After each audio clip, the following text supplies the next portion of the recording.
Welcome to Zoom In, Zoom Out, your global look at news from Taiwan. I'm Herel Hughes. Earlier this year, the Biden administration launched an initiative to combat the global spyware industry.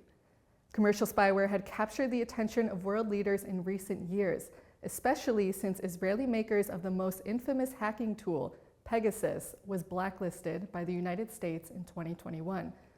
But the industry persists, and so do efforts to curb it. As of this September, 21 countries have joined Biden's new initiative, including several EU member states, as well as Japan and South Korea. But are their efforts going to be effective, and how can Taiwan catch up? To learn more, we are joined today by Rebekah Brown, a senior researcher at Citizen Lab, a Toronto-based cybersecurity organization. Rebekah, welcome to the show. Thank you so much for having me. So first we want to zoom out. What exactly is commercial spyware? So we know that a lot of times there are cyber attacks that target your computers or your phone or things like that. And they used to be kind of either governments or criminals would target them. But what we're seeing with the commercial industry now is that there are actual companies who will build these tools that can be used to hack these devices and then sold to governments kind of as a service. And the goal would be for the government to use it for a legitimate national security or law enforcement purpose, but we don't always see that that happens. And when the lab gets involved is usually when they're being sold to a government who is abusing them and using them in a way that I think nobody likes to see used, and that's to target political opposition, to target journalists, members of civil society who are trying to help make sure that there's accountability for a lot of these actions that take place. And then, so who are the biggest suppliers of these products? Who's building these? So we track a lot of different companies. Probably the most well-known one is the NSO Group. They make the tool Pegasus, which Citizen Lab has reported on extensively. But we do know there's others. There are Cytrox, they make the tool Predator. There are companies like Kangaroo and Quadream, and there's a lot of other ones that we see kind of popping up. A lot of them are focused in kind of the Middle East and European areas, but we are constantly looking for the development of this market around the world. So where do state governments draw the line on when to use these products? So ideally, that line would be very clear. I know that there are a lot of countries who have a lot of transparency with those processes, and their law enforcement agencies have to go through very specific, detailed steps in order to get things like a warrant or a court order to be able to use some of these tools. And I think that more and more we're seeing these tools being sold to places that don't have those things in place. Or even in regions where they do have those in place, they are being overlooked or abused, or people are looking the other way, or quite frankly, because this is some very sophisticated and very new technologies, they just don't know where to look as far as transparency and accountability. So with this flurry of abuses, how is this a legal industry? There are quite a lot of commissions and reports out there that are highlighting the fact that the governments who abuse these are doing it in ways that would not be allowed in a kind of a well-regulated industry. But the more we investigate, what we continue to see is things like scapegoating. Of this wasn't the government, this was a rogue individual or a group of bad apples inside an organization, and that it's not the fault of the tool, it's the fault of the people who abused it. And so again, we continue to see just a lack of accountability towards the industry as a whole when they can have these scapegoat as an individual or a one-off situation. So we've seen that the Biden administration launched an initiative, and it's certainly not the only government to do that. So what are governments doing to combat this? I think governments are starting to realize that it is in the best interest of society as a whole that there be more regulation and transparency around this type of activity. So we've seen with the blacklisting of different tools and, for example, the Biden administration coming out and saying, we will not buy any tools from any company that has been tied to human rights abuse. I think that is a positive step. I still think there is a lot more that can be done. You mentioned earlier due diligence, and I think a lot of these companies just saying, oh, we will take this seriously, that's not enough. I think different governments need to continue to put pressure on these companies to make sure that they are being transparent and that they are actually taking all the necessary steps to protect people. So when a lot of governments buy this, they say that they're using it to specifically look at drug cartels or other intelligence groups, but it's also political opponents and journalists that we're seeing. Can you expand a little bit more on that? We have a lot of reporting out about instances of abuses, and the work you mentioned around drug cartels. That is one example.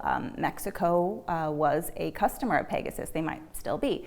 What we found, though, was that, again, the legitimate purpose that we need to be able to stop these drug cartels. They're doing horrible things to our society. They're having such a negative impact, and they're communicating in ways that government did not currently have capabilities to counter in order to work against them.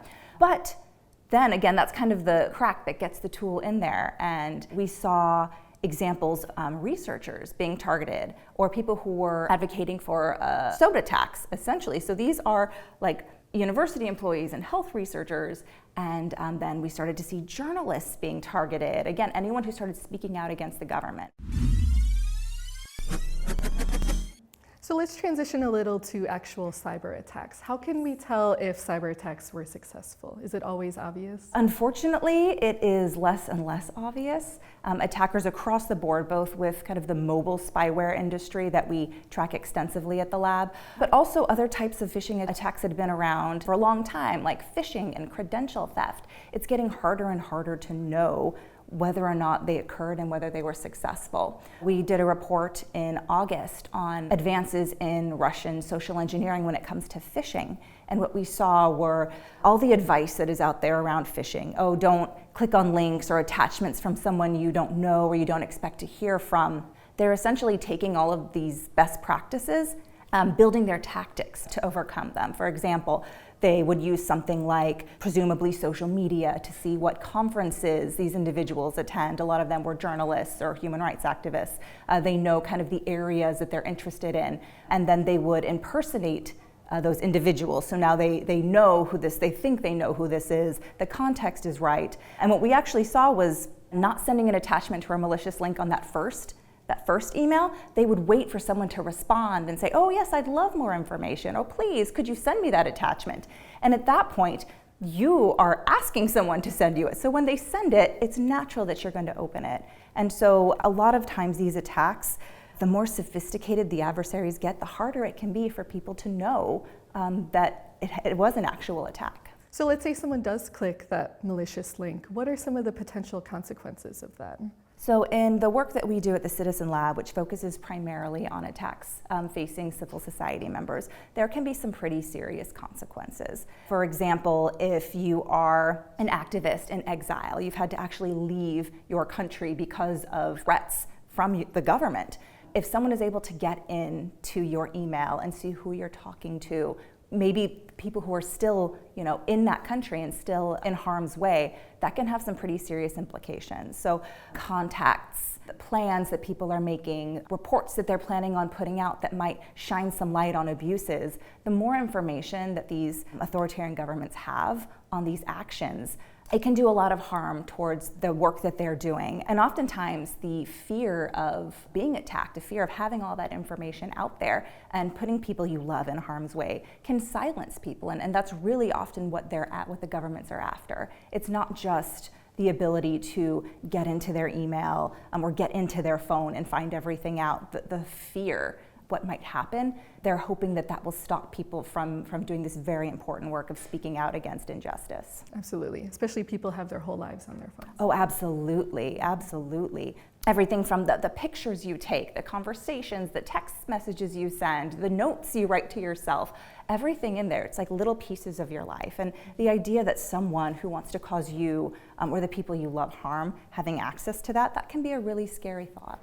Very frightening. I even think about having my banking app on my phone. It's just everything is on there. Yes, well, and that's what I just talked about was kind of the risk towards people who are working in civil society. But the cyber attacks can target anyone. We've seen some reports in particular around the negative impact of targeting elderly people or parents. And if you can get and drain their bank account, all of a sudden the anxiety and the worry about being drained now on your family because you've fallen for a scam, it can lead to some very, very serious psychological impacts. With Taiwan, we're not only seeing government officials being attacked, we're also seeing the global supply chain. Can you expand on that a little bit?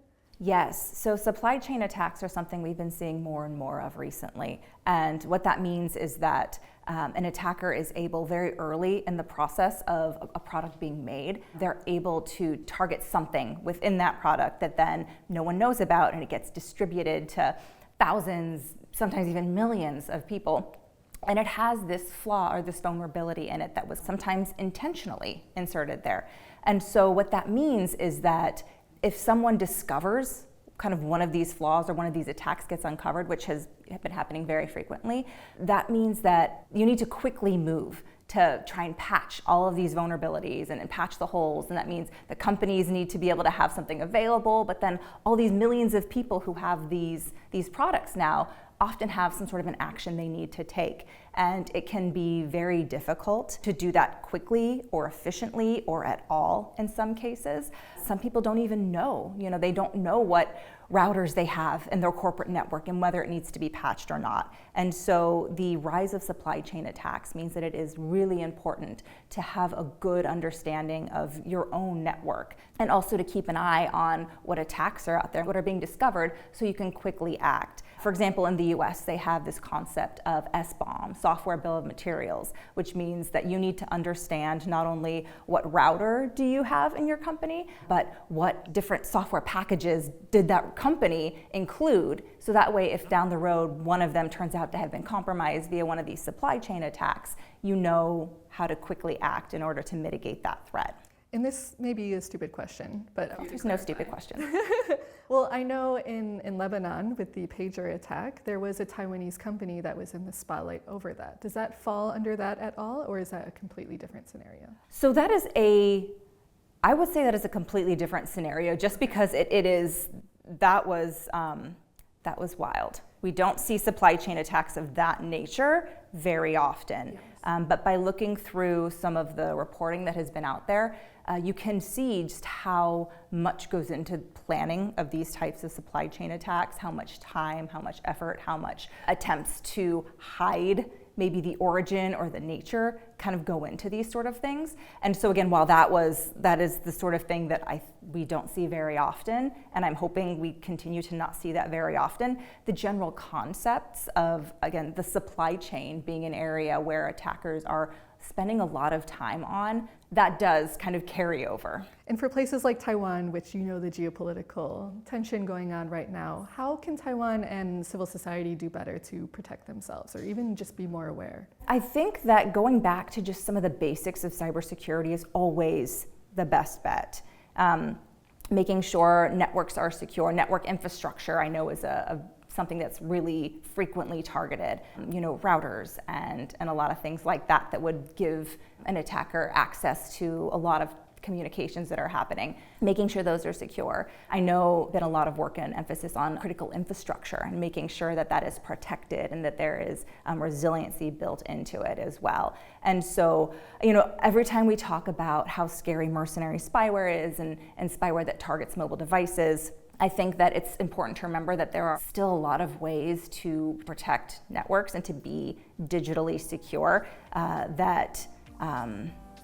that are also really important to focus on. Well, Rebekah, thank you so much for joining us today and giving us all that insight. Absolutely. Thank you for having me. And hopefully I can come back after we've had some time to dig into this research and provide a little more insight. This has been Zoom In, Zoom Out. For more stories from TaiwanPlus, follow us on social media. We'll see you next time.